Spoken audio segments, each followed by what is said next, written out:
Yeah, the lack of beer will mean it'll speed up my talk a little bit, because that's what I'm going to do straight after this. Anyway, so yeah, thanks very much to the organisers for allowing me to talk here. So, I mean, Mark is definitely the most influential and important person in my research career. So it really is a great honour to be speaking here on his birthday, on his actual birthday. Okay, so we're going to be talking about animal movement and emergent patterns of space use. That's the main title. Obviously, that's a massive topic, and I'm not going to pretend to cover all of it or even the most important parts of it. But I'm just going to cover the stuff that I've been working on, and almost all of it has been in collaboration with Mark. So I actually counted them up. Of Mark's 252 publications, I co-authored 18 with him, so which is great, which is actually more than a third of my total publications. So so yeah, it's really been yeah, a great journey to be on. Anyway, so but it started before I'd met Mark. It started with a PhD, like all good stories about science. So January 2010, I started off my PhD, and it had this title: Animal Interactions and the Emergence of Territoriality. So the question which I was kind of posed by my supervisor was, how do we get basically from here to here? So what do I mean? So these are foxes, and the particular foxes are the ones that live in Bristol. They all look like this, the ones that live in Bristol. These are photographs. And on the right-hand side is some data on about the foxes. So this is basically, we saw these kind of data with in Paul Morecroft's talk. So what the researchers have done, as Paul said, is that they take all the locations of the various foxes and they draw a massive minimum convex polygon around it, which is a terrible thing to do. Well, I can't remember the exact phrase that Paul used, but yeah. So that's how they describe the kind of territories. So and with this data set, they took them.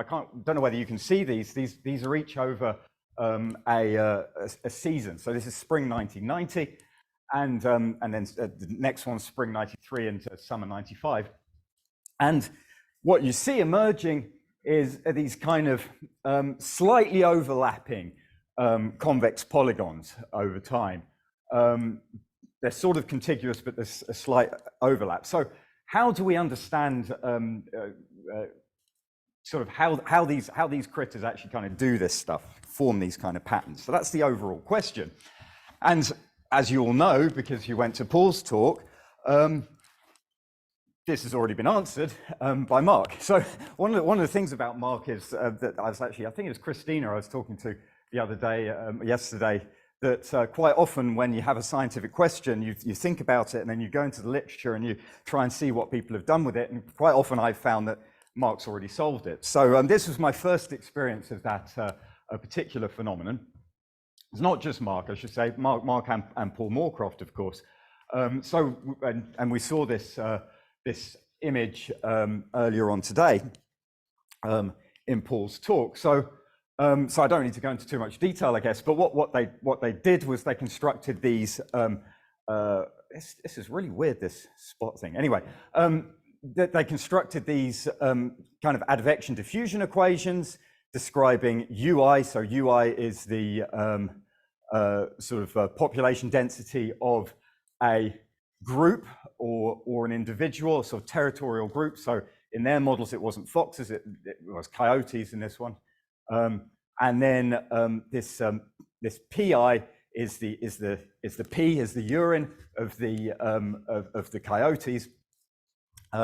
And you have this kind of ordinary differential equation which shows how that changes over time. And what you get is basically a solution to the problem that I was posed. So you have these contour lines which are the steady state solution of the PDEs, and the dots are the data, and this kind of and this is built up obviously from the actual movements and the interactions of the animals mediated by scent. So you get this kind of answer. And so I went to my supervisor and said, "Oh, this problem's already been answered. So should we do something else? Or maybe we could try and use these models on the foxes." And see what we can do. And he said, well, you know, so this is Lucas Ujoli at Bristol. He comes from a statistical physics background.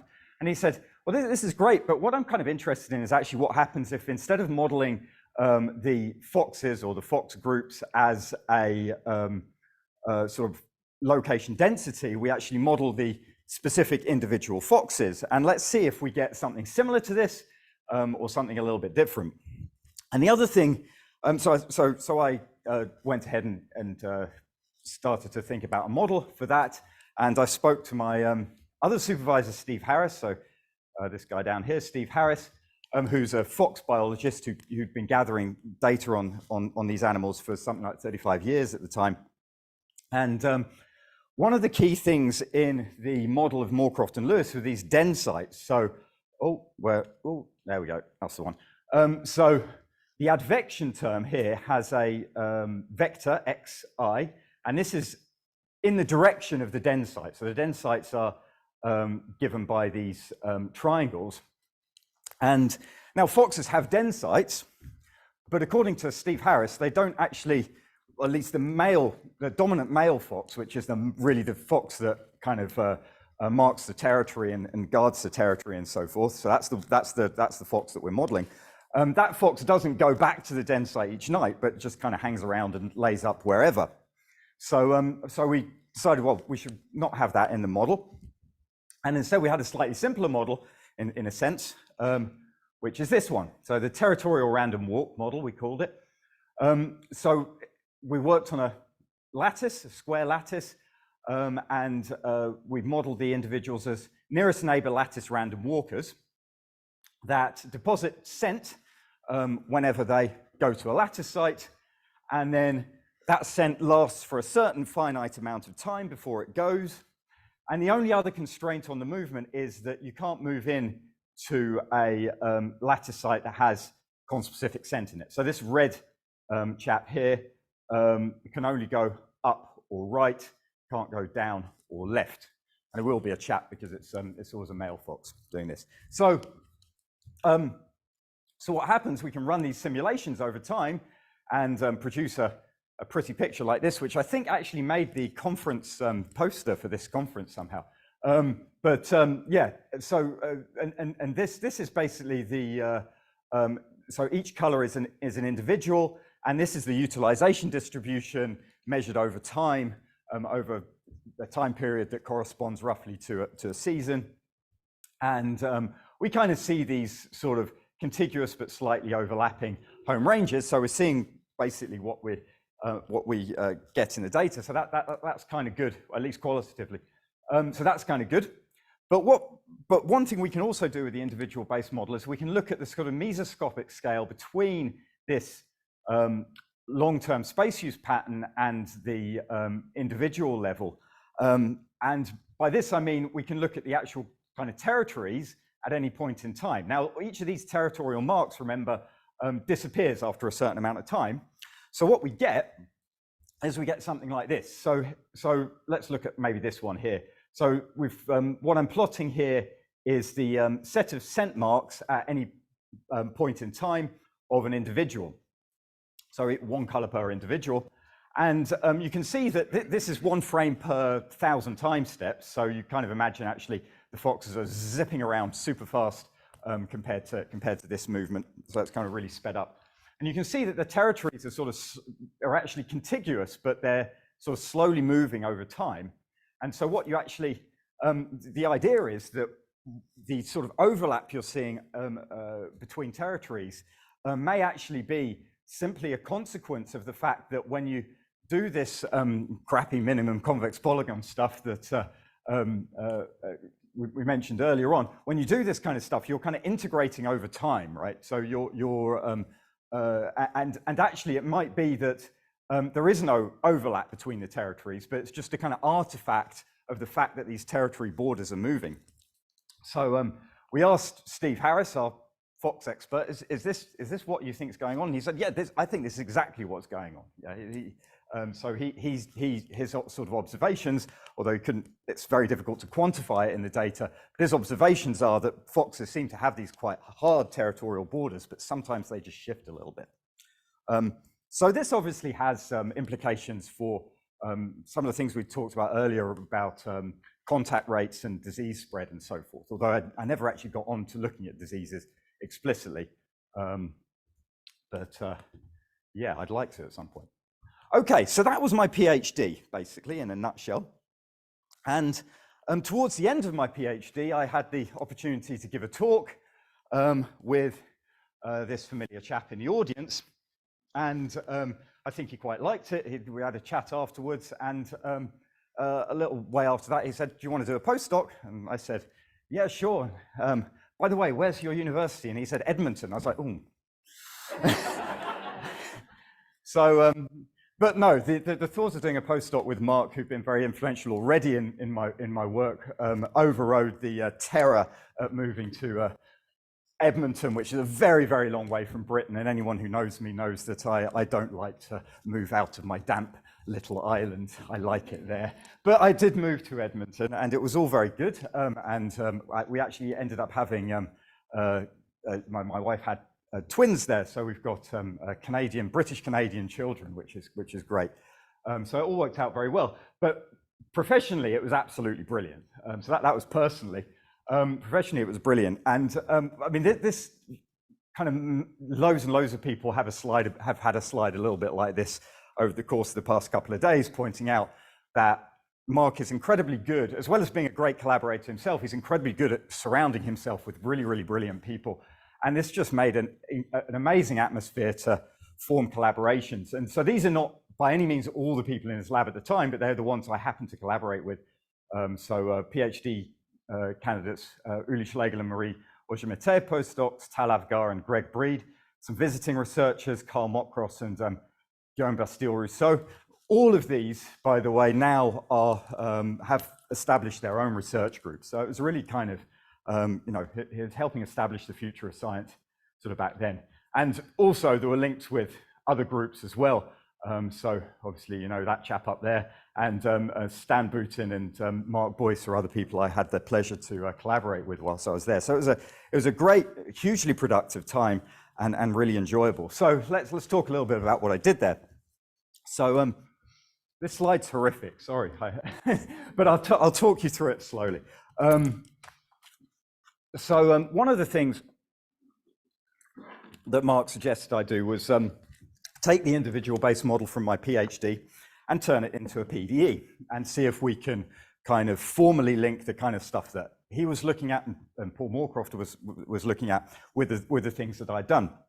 So this is what we did. It took a little bit of work because I was pretty new to doing this kind of stuff. But we eventually kind of constructed, sort of formally derived this system of equations. So this is just for two foxes in one dimension, right? So it's kind of the simplest version.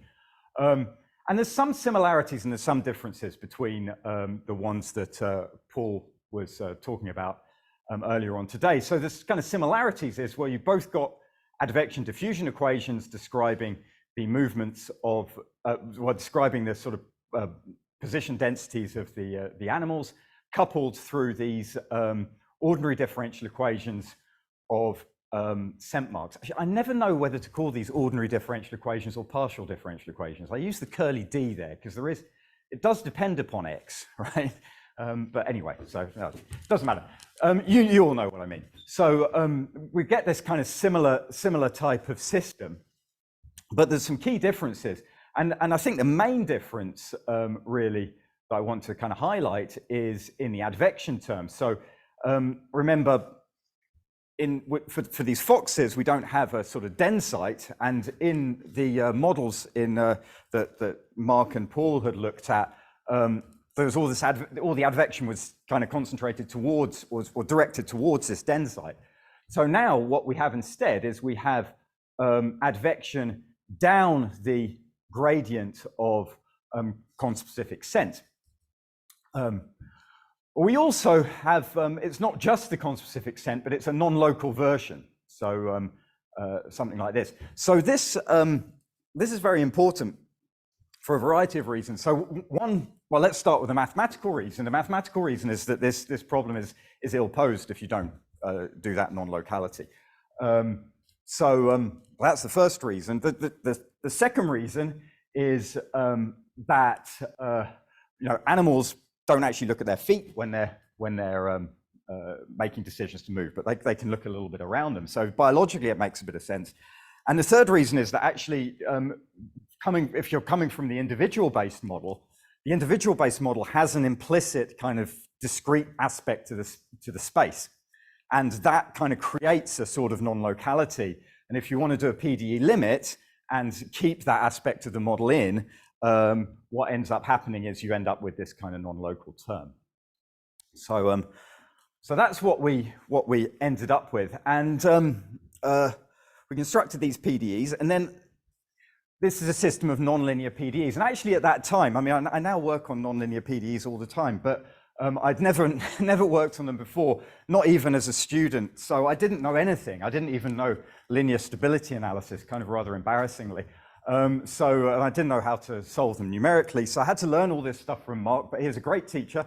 And we did some numerics here, and we see the sort of territorial patterns that we see with that we also see in the kind of Morecroft and Lewis type stuff.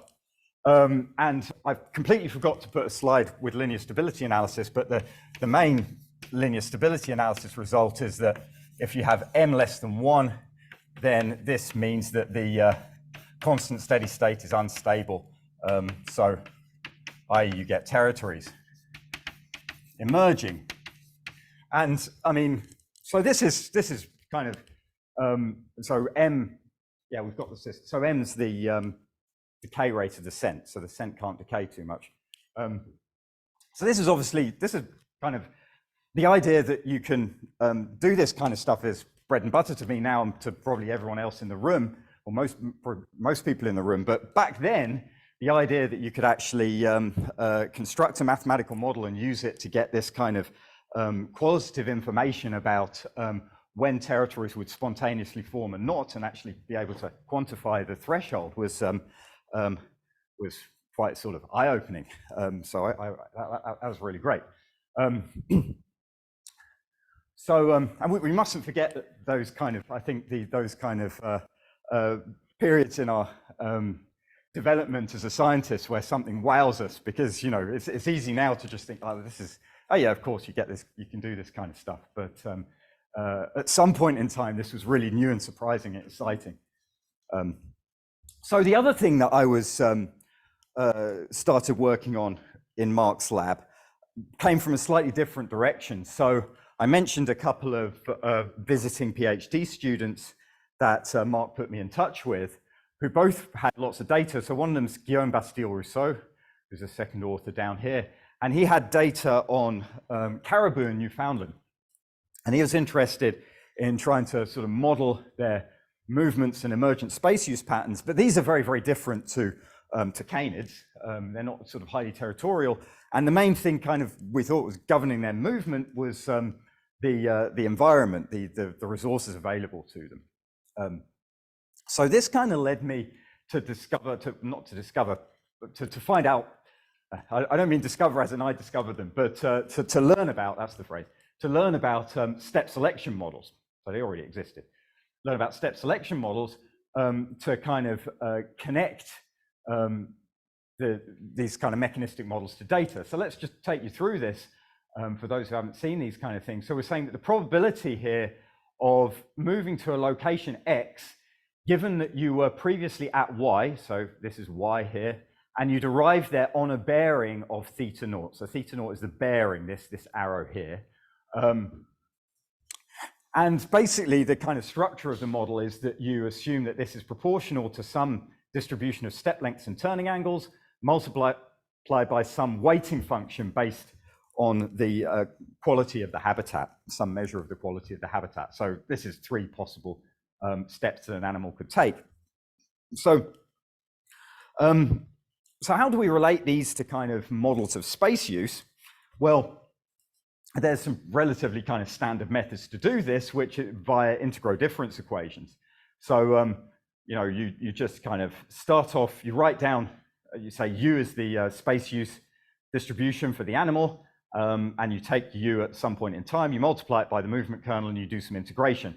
Now, because we have a turning angle, we had to think a little bit. That's slightly non-standard, I guess, but not wildly, crazily non-standard. And we can get this kind of integral difference equation for both the location and the angle. And then, you know, to kind of link that to the mechanistic models, you can solve this, in principle, you can solve this to steady state, although actually in actuality, numerically, it can be quite a bit of work. So why on earth would we want to do this? So this is a sort of, so whenever you do, I found, and this is one of the first experiences of this I had in Mark's lab. I think it was probably Stan Boutin who said, why on earth do you want to do this? That's the kind of thing that he says. But you get this a lot. You do these complicated models. Now, Stan's great. We ended up working together. But yeah, he speaks his mind. But that's not a bad thing. You know, you often do these complicated models, and ecologists come along and say, can't you just do this with some sort of linear regression or something? You know, why all this hassle? Why all this maths? And you say, because I love just doing maths and whatever. But, you know, we do. But no, you can say more seriously, you can have a think about it. Well, that's a good question. So this is what kind of a lot of ecologists would do. They would say, well, why not just say that the space use, so star means a steady state, the space use is proportional to some function of some notion of the quality of the landscape, which you've measured in some shape or form. Why do all this integral difference equation crap, right? Well, so we thought, well, we better give some answer to that. So in this paper, which I forgot to reference, it's this one in Methods in Ecology and Evolution, 2014. We thought, well, let's think about some of the things that are not captured with these kind of correlative models. And the sorts of things that aren't captured are wherever the population density depends upon something other than what's going on at the animal's feet, okay? Because here you're saying the sort of population density is proportional to something that's happening at the location X. So here's two classic examples, which is the first one's the effect of patch size. So here red is kind of good, in some sense, a good terrain, or good forage in red, bad forage in blue, and then a little patch of good forage in amongst the bad. And then as you increase the patch size, keeping everything else equal, with our model, you get an increase in the usage of the patch per unit area. Right? You get an increase in usage of the patch per unit area, but for a resource selection model, you just get flat line, right? And similarly, another effect is patch isolation. So as you move a little patch away from a bigger patch, from a bigger area, you should expect to get a decrease in the usage of that patch. So you see that in our more complicated models, but you don't see that. So you see that when, well, more importantly, you see that when you take into account the movement process, and you don't see that when you don't. So that's just a quick kind of demonstration of the purpose of trying to, well, one of the reasons for doing these kind of movement models. So we have territorial modeling on the one hand, and these kind of movements through heterogeneous landscapes on the other hand. And I always like to try and link things together in my mind. It makes me feel a little bit less fragmented.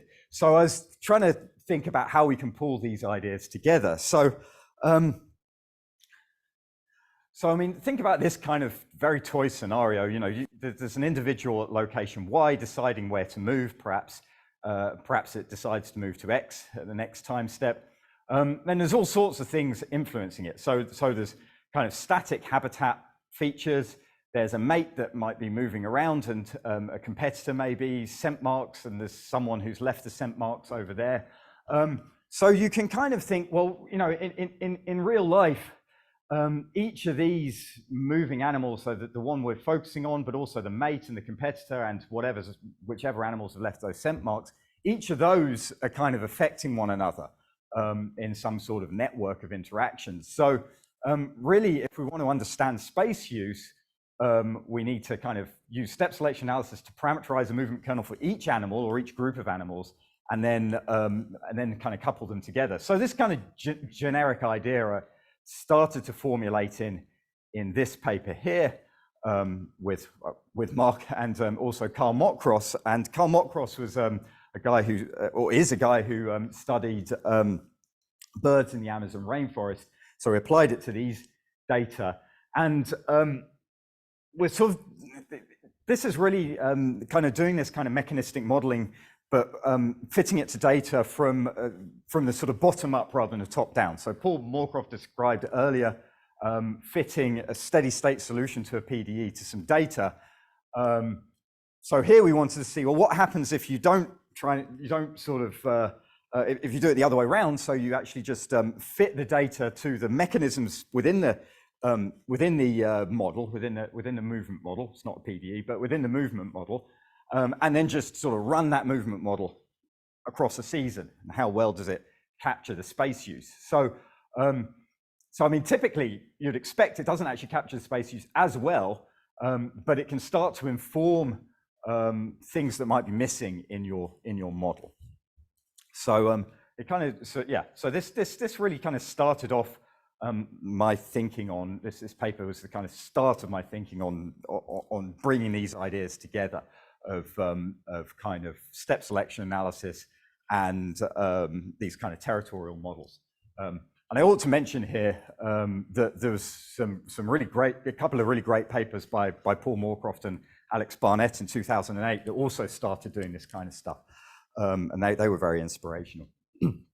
So so this kind of thinking carried on a little bit further, and I think there were two key papers that I think codified certain aspects of these thoughts that I was having. So the first one was led by Tal Avgar, and he did a tremendous job in this paper. This is one of the best papers I think I've ever had the privilege of co-authoring. So what this paper does is, and it's also my highest cited paper as well. So what this paper does is it basically codifies how to parameterize a movement kernel from data in a very nice, simple way that is very, very accessible to many ecologists. So you can fit this using a conditional logistic regression type technique. So basically an extension of the step selection analysis that they've already used an awful lot. So so the fact that it's easy to fit to data is probably why it's had so many citations. Basically, all you kind of have to do is you have to make sure everything's exponential. So the step lengths and turning angles need to come from an exponential family. The movement covariates need to be written in a kind of exponential function like this. And then this method tells you how to kind of make sure that it properly parameterizes this kind of movement kernel. So this is this is great. And then once you've done that, you get a movement kernel that can be turned into an IBM. So this really just talked about IBMs in this paper. Integral difference equations, as we mentioned earlier. And in this paper, we asked what happens when you actually turn this into a PDE using some pretty standard kind of techniques. You just form the integral difference equation, you do a Taylor expansion, you close moments and stuff. Nothing that hasn't been done for many, many decades. But we were just doing this with a kind of integrated step selection function of this kind of form, and demonstrating that you can actually parameterize these types of equations pretty accurately from data. So then part of that was trying to actually demonstrate to ecologists the value of using PDEs. So we try to link through to say, well, once you've got some sort of system of these diffusion taxes or advection diffusion equations, you can kind of do stuff like linear stability analysis and understand some pattern formation, and you can do all this stuff without actually needing to learn lots and lots of maths. So you just you do conditional logistic regression to fit your movement kernel, and then you do some eigenvalue analysis. So it's that was the kind of aim of that. Okay, so by this time, so this is the first paper after post my postdoc years that doesn't have Mark as a co-author that I've mentioned, of the ones that I've mentioned. So by this time I was back in Sheffield. So one of the great things about doing a postdoc with Mark and having all these people around you is that you publish lots of great papers and then you very quickly get a faculty position. So in 2014 I got a faculty position at the University of Sheffield, which is great because I was back on my lovely damp island that I love so much. So there it is. Isn't it wonderful? Look at those hills. Yeah, anyway, okay, I'll be back there. I'll be back there the day after tomorrow. It's great. Okay, no, Canada's good too. Canada's good too, but it's not my country. Okay. Oh, I'm feeling homesick. Okay, so where do we want to take that? Where do we want to take that next? So the models of territoriality. So some of the things I've been thinking about over the past few years and working with Mark on. Is I was kind of starting to think a few years ago that, all our models of territoriality, what we have is we might have, one group like this, U1 and U2. That's probably too small, isn't it? Let's do it bigger. U1 and U2. One territorial group U1, another territorial group U2, and they have some kind of conspecific avoidance mechanism, so they move apart from one another. And then I've looked at models where you maybe throw in a third or a fourth or a fifth, but you always just have this kind of movement away from one another. And I was thinking, okay, can we be a little bit more general about this? Suppose that U1, U2, U3 aren't necessarily territorial groups, but they're any kind of group of animals. And sometimes some groups of animals might not just want to avoid other groups, but they might be attracted to them for various reasons. And so, some of these arrows might flip around and you can get kind of different network structures. And then I was thinking, well, this kind of network tends to correspond to sort of territorial patterns. If you change that network structure, what sort of patterns would you get out of there? So to give a concrete but deliberately toy example of this, consider a population of dragons. So dragons are flying about the landscape. They're thinking, where do they want to live? Well, they want to live where the princesses are because they like to eat a nice, juicy, plump princess. Princesses don't like that, so they tend to want to live away from the dragons, and instead they like to live with the fairies who reciprocate, and then the dragons and fairies might have these kind of interactions. So you can kind of, you can sort of draw up a description of an ecosystem. Obviously, this is a deliberately simple and toy one, but you can draw up a kind of description of an ecosystem in this kind of way. And what I was interested, because these territorial models were all to do with the movements of animals and how they respond to one another, what I wanted to do is kind of think about that in more generality. So if you have a general kind of ecosystem like this, and you just look at the timescales on which the sort of births and deaths are negligible, but the animals might be moving around quite a lot and rearranging themselves in space, how does this kind of network correspond to some sort of, well, can we make a correspondence between the sort of structure of this kind of network and something about the patterns that form? So that was a question I kind of posed in my mind 4 or 5 years ago, and then kind of posed it to Mark because I thought I knew he would be very helpful in helping answer that. So this is some of the stuff that we've done. Okay, so I'm going to spend the rest of the talk kind of describing some of the stuff that we've done on that. Oh, I'm going to need some water. So to start off with, we need to codify the various different types of interactions. So there's 3 types of interactions between 2 groups: mutual attraction, mutual avoidance, chase and pursuit. And then you can also have self-attraction or self-repulsion. So I'm going to use these kind of arrows, mimicking what's here, to describe those. And then how do we put that into a mathematical formulation? So again, it's quite a big, long slide, but I'll take you through it slowly. So the general model we proposed, let U1 to UN be probability density functions of n populations. So each of fixed size, remember, no births, no deaths in this. And then we sort of have some diffusion of each population. And by the way, when I say populations here, especially for sort of more ecologists in the room, I don't really mean this in terms of, I mean this in a very generic sense. So just a collection of animals. It could be anything from a small group to what you might generally call a population, to a whole species, or even just an individual. Yeah, so you have some sort of diffusion and then some advection up the gradient of AI, where AI is something that depends upon the presence of the other populations. So how can we construct this? So one way in which we can construct this is by saying it's just some weighted sum of all of the other population distributions, right? So sum of Aij, and Aij, by the way, isn't necessarily positive. It could be positive or negative. So if Aij is positive, then J is attracted to I, and if it's negative, then J is then I avoids J. And again, we've got some sort of non-locality, because that's important for all the reasons I said earlier.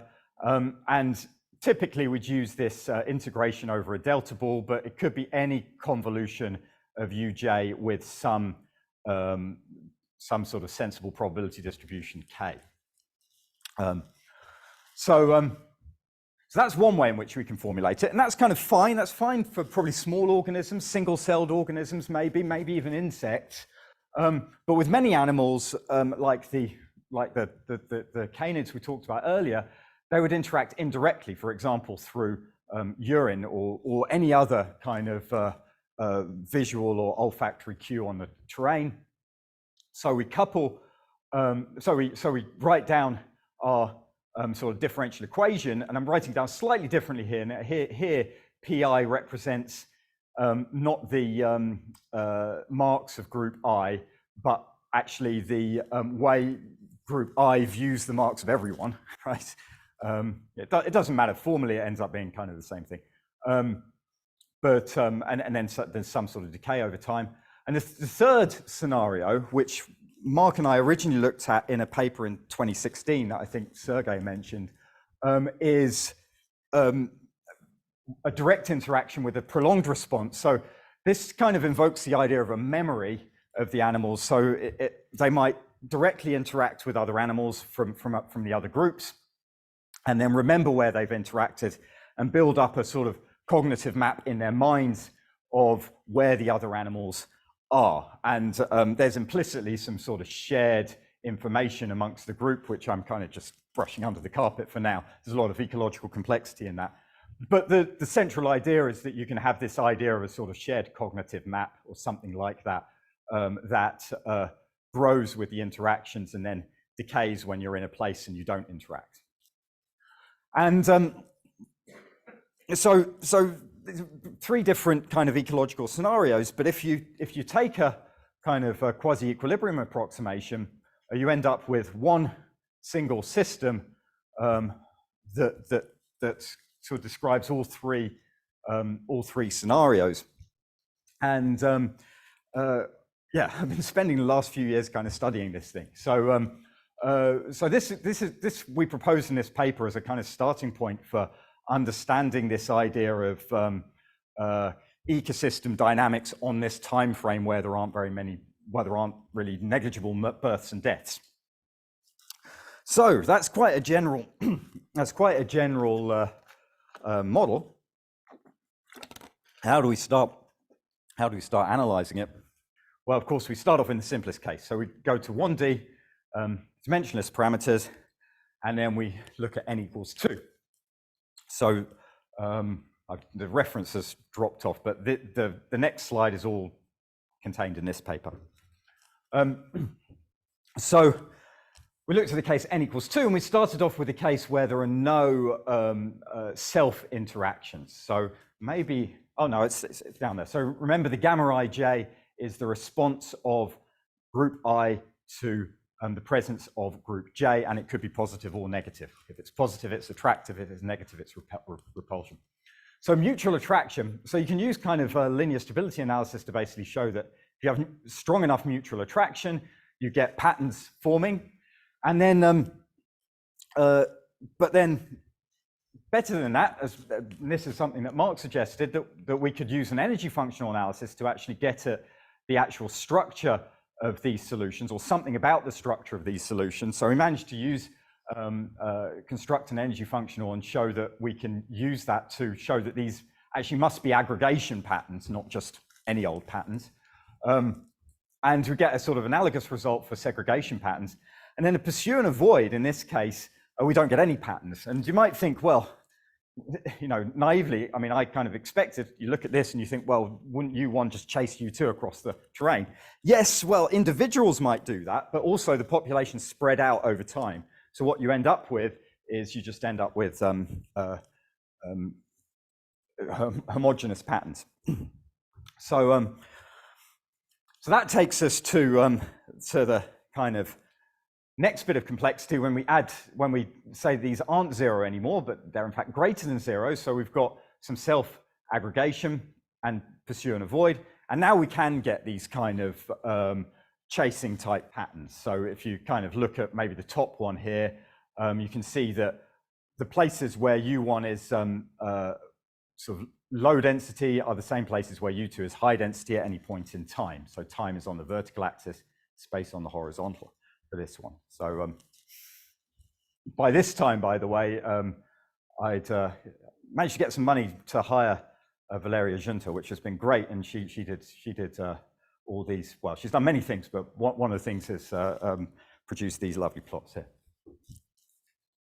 So and then so this idea of the energy functional, we kind of decided to kind of ramp this up rather a lot and see how far we can go with it, see what we can understand about the nature of the stable steady state solutions. So technically Lyapunov stable steady state solutions, local minimum energy solutions. See what we can see about these in this kind of general n equals 2 case. But we have to, in order to write down this energy functional, we have to assume that gamma 1 2 is gamma 2 is equal to gamma 2 1. So the there's a kind of equal and opposite interaction between the two populations. And so again, this was, well, yeoman's work by Valeria to kind of this was really hard work, but she managed to show that we can actually derive analytically 5 different classes of minimum energy solutions, and also show where these solutions exist in parameter space. So this diagram here, what we're saying, I'm going to use my finger here. So what this is showing is that if you're within, say, this triangle, you can get any of these 4 stable steady state solutions. So you've got sort of 4-fold multi-stability there.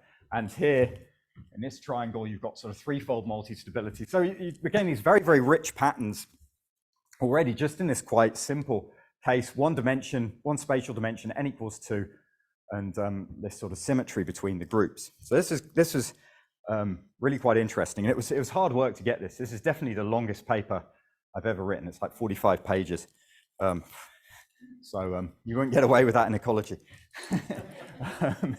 You get away with it in maths. You have to. So what about the, so n equals 2 is already quite rich. N equals 3 is just completely bananas. But it's quite cool to kind of describe some of the patterns that we see. So we start to see things that look very much like traveling waves. I can't for the life of me prove that they're traveling waves. That's a challenge to anyone who wants to take it. And things that look kind of more chaotic. But one thing we can do, and this is by no means a new technique to me. Certainly Thomas has been using this for a very long time, and probably people before him, I don't know. But one thing we can do is we can do some numerical bifurcation analysis with this by looking at one particular location in space and then mapping the locus of that location in U1, U2, U3 space. So this kind of traveling wave looking thing turns into a loop, and this kind of chaotic looking thing turns into something which, if you kind of squint and believe, you might think is a strange attractor, but I'm not going to make any claims like that. And you get a kind of, and you can get this kind of period doubling bifurcation route to these sort of irregular patterns which is kind of nice. I mean, this has been this kind of thing. You know, we've seen this millions and millions of times in mathematical ecology. But I think the interesting thing here is that this is entirely driven by advection. So there's no sort of there's no reaction term. There's no demographic dynamics in here. So I think that's kind of cool. And even in the n=3 case, one thing we can always do for n=anything is we can just do a linear stability analysis and get a very kind of crude classification of our patterns into. So what I mean here by no patterns is basically the constant steady state is stable. Stationary patterns, there's a real, the dominant eigenvalue is real and positive, and oscillatory, which is probably the wrong word, but I used it anyway. Just you know, short times oscillatory solutions. So where you've got the dominant eigenvalue having positive real part but not being real, and that can tell you something. So you can tell you, well, if you've got a sort of ecosystem, if you like, so three populations. Calling 3 populations an ecosystem is a bit of a stretch, I know, but if you've got this kind of configuration, then as long as these kind of arrows of attraction and repulsion are strong enough, you're likely to see oscillatory patterns. So obviously it's not a one-to-one correspondence, but you can start to just with these simple, with this simple kind of linear stability analysis, relate the process over here to the pattern on the left-hand side. Good. So yeah. So what else? So one of the things that I'm always keen to do. So we sort of explained a lot of kind of more mathematical stuff published in sort of relatively mathematical journals. One of the things I'm very keen to do, and I think I get this really from Mark, is to connect to the ecological community. So let's run this. This failed before, didn't it? Yeah, okay. So we're not going to see this individual-based model. So, and I think one of the ways PDEs often scare people who aren't mathematicians, and also I think more seriously, people sort of worry about, ecologists often worry about, well, does the probability distribution really accurately describe the individual animals? So it's often kind of useful to kind of construct individual-based models and kind of demonstrate that the lessons that you've learned from the PDE analysis actually follow over into that situation. So again, work with Mark and Valeria, we've been doing that. So this, if I was able to run this simulation, this is meant to be a dynamic simulation, I think it's going to run, it would show segregation patterns emerging anyway. But one of the values of starting with partial differential equations is you can kind of, there's a whole load of tools, analytic and numerical tools for analyzing them, and you can kind of use that to inspire how you understand your individual-based model. So what we did here was we sort of gave some techniques for doing essentially kind of mimicking bifurcation analysis of PDEs, but in the individual-based model case, and you get sort of here, on the left-hand side, you have something that maybe looks a little bit like a supercritical bifurcation and maybe a subcritical bifurcation here, perhaps, I don't know. But what you can actually then do is you can go in and try and find, you can sort of look at the formally related PDE, you can calculate the analytic bifurcation point, which is here. You could, in principle, although I was too lazy to actually do this yet, do some weakly nonlinear analysis to see whether this is actually a supercritical bifurcation, a subcritical bifurcation. So anyway, we're just trying to kind of push the idea here that you can take these kind of perhaps more realistic individual-based models and translate the PDE theory, start to translate the sort of techniques from PDE theory over into that realm. Okay. And when you've got an individual-based model, of course, you can start doing things like adding the environment and seeing what's going on there. So this is something we did, looking at how. Yeah, gosh, I'm running out of steam. I'm sorry. So we did it. You read about it in the paper. I'm gonna, because I'm running out of time and I'm running out of steam a little bit. So yeah, you can start adding in the environment with an individual-based model and sort of understanding more concrete ecological phenomena. In some recent work, we've actually used this sort of individual-based models to assess the kind of predictive power of step selection functions. More precisely, I mean the ability of step selection functions to accurately capture space use patterns. So yeah, that's in that paper there. But maybe I'll just finish because we'll get to the end. So this is a kind of mind map. This is a picture of my mind, really.